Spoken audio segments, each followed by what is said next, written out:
This is TechCrunch. AppsForBharat, the Indian startup behind the Hindu devotional app Sri Mandir, has raised $20 million in a new round, just over 9 months after securing $18 million, as the app continues to attract not only devotees, but also strong investor interest. Susquehanna Asia Venture Capital led the Series C round, with participation from existing investors, including Indian billionaire and tech veteran Nandan Nilekani's Fundamentum partnership, Elevation Capital, and Peak 15 partners. Religious devotion runs deep in India, where there are 53 temples for every 100,000 people. Nearly 2 million Hindu devotees perform prayers at home with local priests or at temples to seek peace and well-being. The Hindu temple economy is worth 3.02 trillion rupees, about $40 billion, or nearly 2.3% of India's GDP, per a survey by the Indian government's National Sample Survey Office. Despite this scale, services, including prayers and offerings, are largely offline, unorganized, and fragmented. AppsForBharat says it's solving these challenges with Sri Mandir. Founded in November 2020, AppsForBharat introduced Sri Mandir shortly after to serve Hindu devotees with online prayers and the ability to make offerings virtually to Indian temples. The app has garnered over 40 million downloads since its launch. In the past 12 months, it has enabled 1.2 million devotees to perform online prayers and make offerings at more than 70 temples across India. Currently, Sri Mandir has around 3.5 million monthly active users, including about 90,000 from outside India. While the app's user base remains primarily domestic, its average revenue per user, ARPU, abroad is significantly higher, about 7,000 rupees, roughly $81, compared to 600 to 800 rupees, $7 to $9 in India.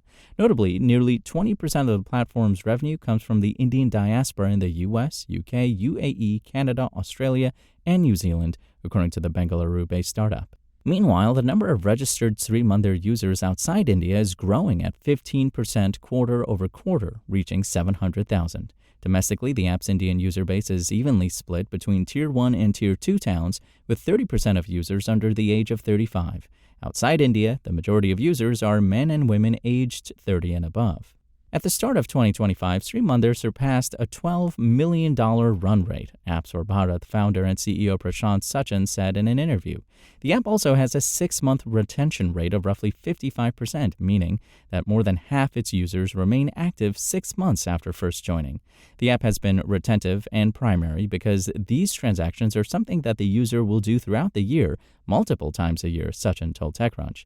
User behavior patterns vary by geography. There is a 20% to 25% overlap between users in India who do both prayers and make offerings through the app. In the US, the app sees an even higher overlap, with roughly 50% of its entire user base engaging in both activities, as they are far away from the Indian temples. While Hindu devotion services are largely offline in India, some temples have begun live streaming and accepting online offerings. In response, some apps have emerged to take on Sri Mandir's success. However, Sachin stated that the competing apps combined would account for merely 15 to 20% of Sri Mandir's cumulative installs. Like other online platforms, Sri Mandir takes a cut from temples to bring them online. The average take rate is 20 to 25%, but it varies based on the services offered. The startup is also gradually introducing items such as merchandise from known temples to expand its revenue beyond prayer and offering cuts. Importantly, Sri Mandir also helps increase revenues for temples by 15 to 25% as they attract more devotees online. The religious app market has shown growth everywhere, but particularly in India. Globally, the top 10 religious apps experienced a 15% year-over-year increase in monthly active users during the first half of 2025, even with a 2% decline in downloads. India's religious app market has outpaced this global trend, with the top 10 apps recording 60% growth in monthly active users and 50% increase in downloads.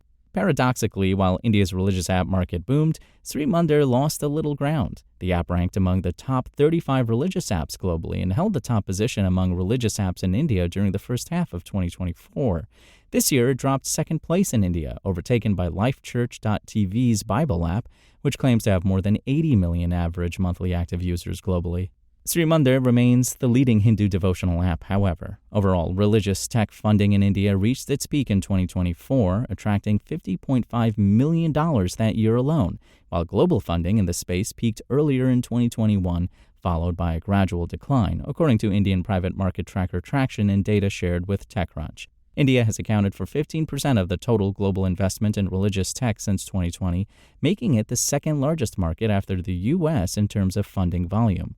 AppsForBharat has emerged as the leading startup in this space, having raised $33.4 million before its Series C round per Traction. Religious tech startups are increasingly gaining prominence globally, especially in economies like India, owing to the importance of culture and religion among the demographic, combined with the rise in internet penetration, digital payments, and growing adoption of e-commerce, especially in Tier 2-3 cities. We can expect this sector to grow further in the near future, a Traction spokesperson said. With the fresh funding, AppsForBharat plans to invest in over 20 temple towns in India, starting with Varanasi and Ayodhya in the northern state of Uttar Pradesh, Haridwar in Uttarakhand, and Ujjain in central India's Madhya Pradesh. The startup will open physical facilities in these towns to create logistics and fulfillment hubs across its temple network, managing the delivery of food offerings, prasad, and other ritual items. Each of these physical facilities will handle 40,000 to 50,000 orders and contribute to local employment, Sachin said.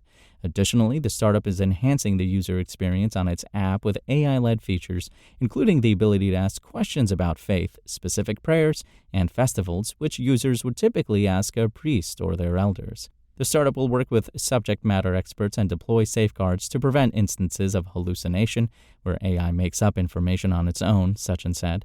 AppsForBharat aims to achieve profitability by 2027 through 2028 and plans to be ready for a public listing during the same window, although Sachin said he has no definite IPO timeline yet. In the near term, the startup aims to grow its temple base to 500 this year and expand its headcount from 300 people currently, including 250 at its headquarters in Bengaluru, to about 400.